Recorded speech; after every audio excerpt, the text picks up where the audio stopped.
एक भुयारी प्रवास भाग 25. सहवागची आई आज पुन्हा पोलीस ठाण्यात चौकशीसाठी हजर झाली होती. तिला सुशीलाच्या वाक्याने आशा पल्लवित झाल्या होत्या. तिने अगदी अदबीने आत येत हवालदारांना विचारलं, साहेब, आमच्या लेकराचं काही कळलं का हो? ओ बाई, तुम्ही कोण आहात आणि कुणाबद्दल विचारताय? काही संदर्भ सांगा. असं डायरेक्ट तुमचं लेकरू कोण आम्हाला कसं कळणार? सावंत आपल्या स्टाईलमध्ये पण थोड्या मोठ्या आवाजात म्हणाला. सहवागच्या आईला आता थोडा रागच आला होता त्याच्या अशा बोलण्याचा. पण तिने तो आतच गिळला आणि मग सहवागचं नाव सांगत कधी केस फाईल केली ते सांगितलं. तसं त्याने फाईल शोधून त्यावर नजर टाकली व एकदा सहवागच्या आईकडे पाहिलं. ओ बाई, अजून तरी काही सापडलं नाही. काही असेल तर आम्ही कळवू. तुम्ही या आता. त्याचं उत्तर ऐकून खरं तर मनात कालवाकालव झालेली. कुठे गेलं असेल माझं लेकरू? एवढे दिवस आमच्या वाचून करमत असेल का त्याला? तिच्या मनाची आता घालमेल होत होती आणि डोळ्यात अश्रू दाटून आले होते. किती सावरणार होती स्वतःला? शेवटी आईच होती ती. आतून तीळ तीळ तुटत होती. केवढ्या अपेक्षा होत्या. येईल कधीतरी या आशेवर अजूनपर्यंत दिवस ढकलत होती. पण आता त्याने यावं असं तिला मनोमन वाटत होतं. पोलीस काही शोध घेत असतील असं वाटत नव्हतं. उलट त्यांची भाषा ऐकून अजूनच मनाला दुःख होतं आपल्याला. ती विचार करता करता तशीच चालत चालत घरी पोचली. बाहेर पायरीवरच बसली. आज तिला घरात जाऊ वाटत नव्हतं. मनात खूप काहीतरी खुपल्यासारखं वाटत होतं. पण मन मोकळं करायलाही कोणी नव्हतं. सहवागचे बाबा होते, पण ते स्वतःच ढासळले होते की कुठून तिला धीर देणार होते. स्वतःच्या मनाला समजावून समजावून आता सहनशक्ती संपत आली होती. तरीही तिलाच धीराने सर्व करायला लागत होतं. काही ना काही गोष्टीत मन रमवायचा प्रयत्न करत होती, पण आता तेही नको वाटत होतं. तिला बघताच सहवागचे बाबा अनंतराव पटकन बाहेर आले. त्यांना आलेलं बघताच सहवागची आई वसुधाने पदराच्या टोकाने घाम पुसल्याचं दाखवत अलगद डोळ्यातलं पाणी टिपलं आणि चेहरा थोडा व्यवस्थित केला. काय म्हणाले हवालदार? काही माहिती मिळाली का? अनंतरावांनाही थोडी उत्सुकता होती. वसुधा काय सांगेल आता या विचाराने त्यांचा चेहराही काळजीत दिसत होता. कसलं काय? काही तपास वगैरे चालू नाही. फाईल धूळ खात पडून होती. उत्तरं मात्र उलटसुलट देतात, अगदी मोठ्या आवाजात. वसुधा वैतागत सांगत होती. कंठ दाटून आलेला पण दाखवायचा नव्हता अनंतरावांना. म्हणूनच त्या सगळा राग हवालदारावर काढत होत्या. कुठे गेला असेल ओ माझा बाळू? शेवटी डोळे पुन्हा पाणावलेच होते.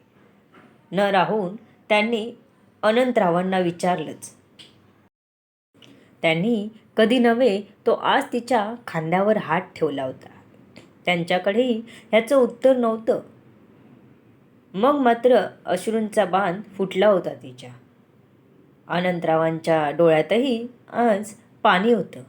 इतके दिवस त्यांनी दुःख कोंडून ठेवलं होतं आतमध्ये, पण आज त्यांनीही अश्रूंना वाट मोकळी करून दिली. बाहेरच होते त्यामुळे नेहाच्या घरी आवाज जात होता. तीही बाहेर आली. दोघेही रडत होते. शेवटी तिने पुढे होऊन त्यांना पाणी दिलं आणि मग घरात घेऊन गेली. आज वसुधाला आणि अनंतरावांना दिवस जाता जात नव्हता. नेहा वसुधाचं बोलणं ऐकल्यापासून जास्त जात नव्हते, पण आज तिने जेवण करून दोघांना जबरदस्ती जेवायला दिलं होतं. रात्री मुलाच्या विचारात या कुशीवरून त्या कुशीवर करता करता कधीतरी डोळा लागला तिचा. एक साधू जो आधी दिसला होता त्यामागून कोणीतरी चालत येत होता, पण तिला तो दिसत नव्हता. ती सारखं त्या साधूच्या पाठीमागून कोण येतंय ते बघायचा प्रयत्न करत होती. तिला सारखं आतून वाटत होतं की तो शायवाकच असावा, पण थोडं पुढे आल्यावर मात्र तो साधूच एकटाच दिसला. तसं तिचं मन खट्टू झालं. किती आतुर झालं होतं तिचं मन त्याला बघायला. पण आता तिचा हिरमोड झाला होता. तो साधू मात्र अजूनही चालत तिच्याजवळच येत होता. जवळ येताच त्याने वसुधाकडे भिक्षां देही असं म्हणत भिक्षा मागितली. वसुधाने त्याला तुमच्या मागून कोणी येत आहे का असं विचारलं. माऊली, तुझे डोळे कोणाला तरी शोधत आहेत. तो लवकरच तुझ्या घरी येईल. साधूने तिच्या मनातलं जाणलं होतं, म्हणूनच ती खूप खुश होती. बाबा आलेच असं बोलून ती पटकन आत गेली आणि तांदूळ, त्यात थोडे पैसे, त्याला लागणारी सामग्री असं सगळं सुपातून घेऊन आली. तिने साधूंना ते दिलं. पुन्हा काही सांगतील या अपेक्षेने ती त्यांच्याकडे बघत होती. माऊली, लेकरू नक्कीच परत येईल. साधूच्या या वचनावर वसुधा चकित झाली. खरंच तिचे डोळे पाणावले. तिने डोक्यावरून पदर घेऊन साधूला नमस्कार केला. तिला आतून विश्वास वाटत होता. साधू वचन खरं होईल असं वाटत होतं. साधूने मान हलवत होकार दिला. तसा तिला अतिशय आनंद झाला. ती खुश झाली. तिने अनंतरावांना आवाज दिला. अहो, हे बाबा आपला सेवक परत येईल म्हणतात. त्यांचा काहीच आवाज येत नाही पाहून ती आतमध्ये यायला निघाली. पण ती कॉटून खाली घसरत होती. झोपेत होती. नशीब कॉटचा दांडा हातात आला आणि पडता पडता वाचले. स्वतःला सावरत ती कॉटवरच बसली, कारण पुन्हा झोप लागणार नव्हती. घाबरली होती. बघितलं तर डोळ्यात पाणी होतं, म्हणजे खरोखर रडली होती. स्वप्नातही. किती वाजले बघितले तर 4:30 वाजले होते. असं म्हणतात पहाटे पडलेली स्वप्न खरी होतात. पण हे स्वप्न खरं होईल का? तिने मनातच विचार केला. एकदा अनंतराव झोपले होते. त्यांच्याकडे पाहिलं. त्यांचा सुकलेला काळवंडलेला चेहरा बापाचं दुःख दाखवत होता. इतक्या दिवसात तिने कधी त्यांचं एवढं निरीक्षण केलं नव्हतं. ती त्यांच्याकडे बघतच बेडवर पडून राहिली. विचार करता करताच कधी डोळा लागला समजलंच नाही. गुरुवर्यांनी आज शैवाकचे आईबाबा जास्तच भावूक झालेले म्हणून एक साधू वेश घेऊन वसुधाच्या स्वप्नात जात संदेश दिला होता. सकाळी उठली तेव्हा वसुधा थोडी खुश वाटत होती. अनंतरावाने तिला विचारलं, आज इतकी खुश आहेस, काय आहे आज? मला आज पहाटे पहाटे एक स्वप्न पडलं. आपलं बाळू येईल म्हणून. त्यात एक साधू बाबा तुमचं लेकरू येईल लवकरच म्हणाले. पहाटेची स्वप्न खरी होतात म्हणतात. वसुधा थोडं खुश होत सांगत होती. नकळतच अनंतरावांच्याही आशा पल्लवित झाल्या. विजयने आपली चिंता गुरुवर्यांकडे बोलून दाखवली होती. मागचा पुढचा विचार न करता आपण असं काही बोलून येऊ ह्याचं आता त्याला राहून राहून आश्चर्य वाटत होतं. एखाद्या अनोळखी मुलीला आपण अचानकपणे लग्नाची मागणी घालून आलो. या स्वतःच्या कृत्यावर मनात विचार करून करून त्याला आता घाम फुटत होता. पण गुरुवर्याने दिलेल्या विश्वासाने मन पुन्हा शांत होत होतं. तो विधाता आहे. कधी काय घडवेल आपण सांगू शकत नाही. तो मनातच विचार करत होता. त्याची नकारार्थी हलणारी मान बघून माधव त्याच्याजवळ आला. विजयच्या खांद्यावर हात ठेवून त्याने त्याच्याकडे प्रेमाने बघितलं. विजय थोड्या नाराजीने माधवकडे बघत होता. त्याचा तो चेहरा बघून माधवने त्याला हळू थोपटत विचारलं, विजय, काय झालंय? तू आल्यापासून आज पहिल्यांदा मी तुला नाराज बघतोय. काय चाललंय मनात?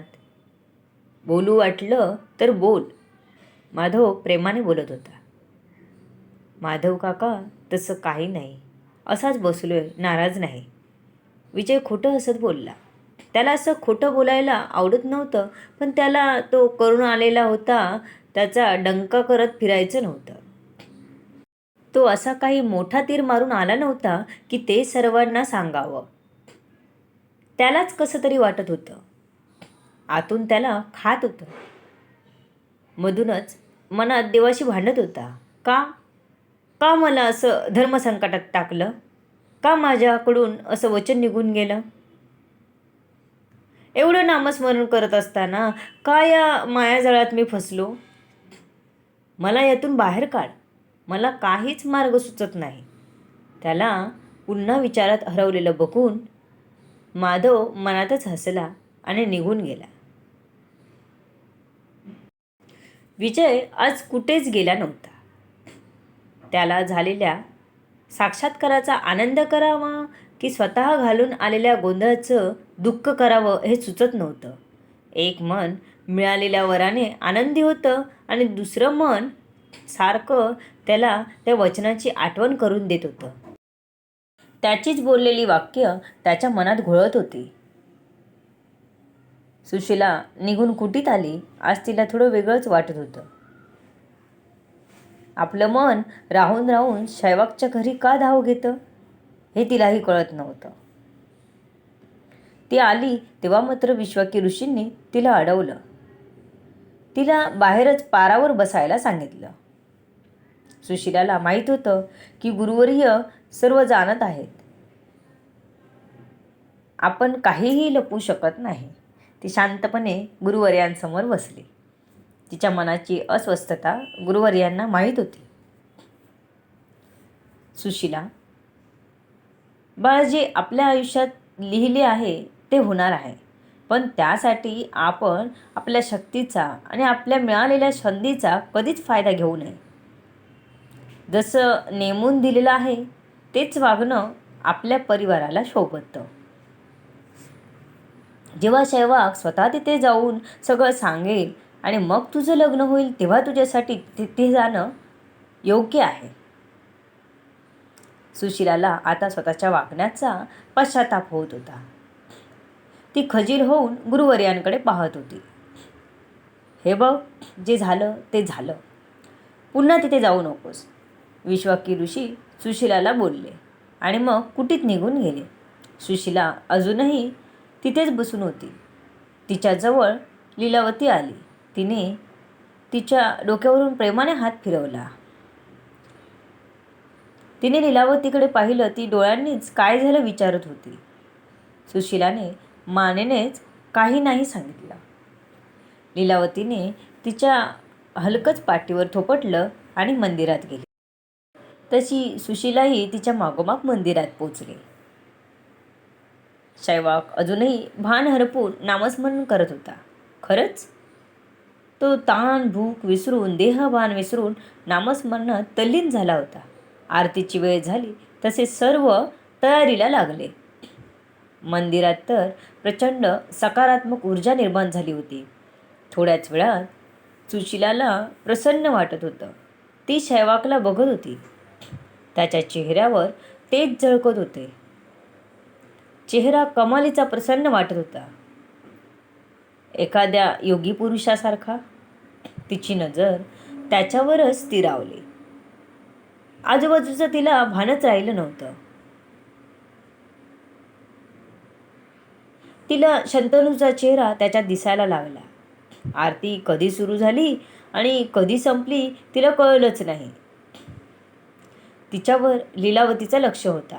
ती तिच्याजवळ आली आणि तिने सुशीलाच्या खांद्यावर हात ठेवला.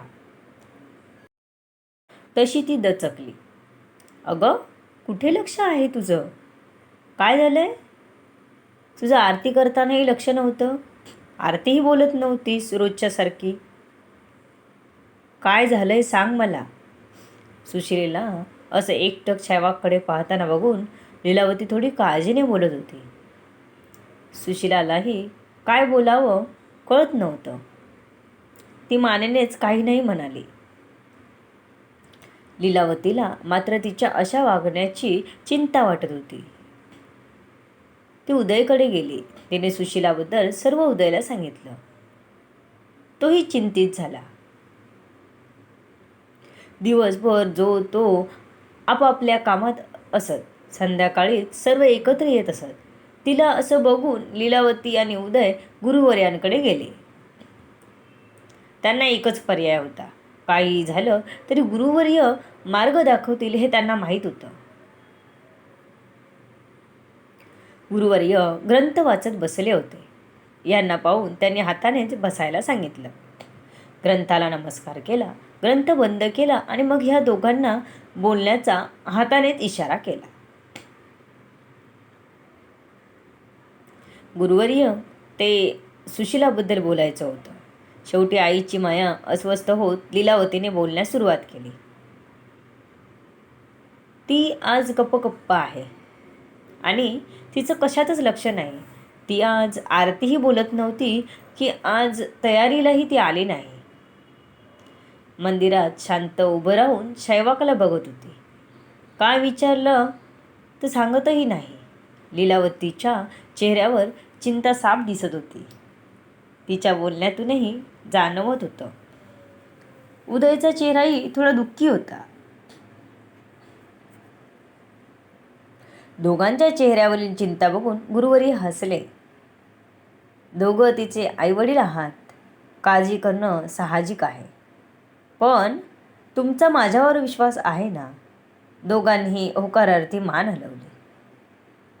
तुम्हाला काळजी करण्यासारखं अजून तरी काही नाही. मी स्वतः तिला प्रत्येक गोष्टीची समज देतो, त्यामुळे तुम्ही मुळीच चिंता करू नका, गुरुवर्य बोलले. नाही, तिला मगाशी थांबवलं ना, म्हणून मला काळजी वाटली. लीलावतीने आपल्या मनातलं बोलून दाखवलं. ते कामासाठी होतं, बाकी काही नाही, गुरुवर्य बोलले आणि ग्रंथ वाचायला सुरुवात केली. लीलावती आणि उदय दोघेही बाहेर आले. माधवी रात्रीच्या जेवणाची तयारी करत होती. सर्वच मग तिकडे गेले. आज विजय मात्र हरवल्यासारखा राहत होता. उदयलाही शंका आली. त्याने विजयला विचारलं, विजय, काय झालंय? काही नाही, विजयने नजर दुसरीकडे करत सांगितलं. मग तू नाराज का आहेस? चेहरा बघ कसा झालाय. तू नामस्मरण करतोस, पूजा करतोस किंवा आपल्याला दिव्य शक्ती प्राप्त आहे असं तुझ्या चेहऱ्यावर अजिबात तेज दिसत नाही. तू खोटं बोलूच नकोस. काय ते खरं खरं सांग, उदय हट्टाने बोलला. विजयकडे आता काही पर्याय नव्हता. तो मनातच शब्दांची जुळवाजुळव करत होता. आता हे सगळं सांगायचं कसं, त्यालाही चिंता वाटत होती. उदयने त्याच्या हाताला धरून बाहेर आणलं. बाहेरच्या एका झाडाच्या बुंद्यावर दोघेही बसले. विजयने अगदी भिक्षा मागायला गेल्यापासून ते नेहाला पाहून लग्नाची मागणी घातली व लग्न करीन तर हिच्याशीच असं बोलून आल्याचं सांगितलं. तू गुरुवर्यांना सांग, उदयने त्याला सल्ला दिला. सांगितलं आहे, होईल सर्व ठीक असं बोलले आहेत. पण मी असं कसं काय बोलून गेलो ह्याचंच आश्चर्य वाटतंय मला, विजय निराशाने म्हणाला. हे बघ, जेव्हा गुरुवर्य सांगतात की होईल सर्व ठीक, तर मग काहीच काळजी करायची कारण नाही. कारण प्रत्येक गोष्ट ही त्या विधात्याने अगोदरच लिहून ठेवलेली आहे आणि आपण फक्त त्याच्या हातातल्या बाहुल्या. पण जर तुला ह्यातून बाहेर पडायचा मार्ग दाखवतील तर ते एकमेव गुरुवर्य आहे. तू त्यांच्यावर विश्वास ठेव आणि चेहरा असा पाडून काहीच साध्य होणार नाही. तुला पुन्हा नामस्मरणात राहावंच लागेल. उदयने विजयला समजावलं. दोघेही पुन्हा जेवण करायला आले. यावेळी थोडं का असेना विजय सावरला होता. त्याने मनातच नामस्मरण सुरू केलं. सगळे जेवायला आले तरी शैवाक अजून आला नव्हता. त्याचं 2 दिवस चालणारं नामस्मरण आता सर्वांच्या अंगवळणी पडलं होतं. तो कधी उठून येतो याची वाट प्रत्येकजण बघत होता. पण तो अजूनही तल्लीन होता नामस्मरणात. सुशीला शंतनूच्या विचारात होती. अजूनही आपल्या भूतकाळात हरवली होती. तो आश्रम कुठे असेल जो शंतनू आणि श्रीरंगने दोघांनी मिळून बनवला होता? तो आता असेल का? आता तर गुरुकुल पद्धतही बंद झाली. गुरुशिष्य परंपरा चालू असेल का अजून? पाहूयात पुढच्या भागात काय होतंय.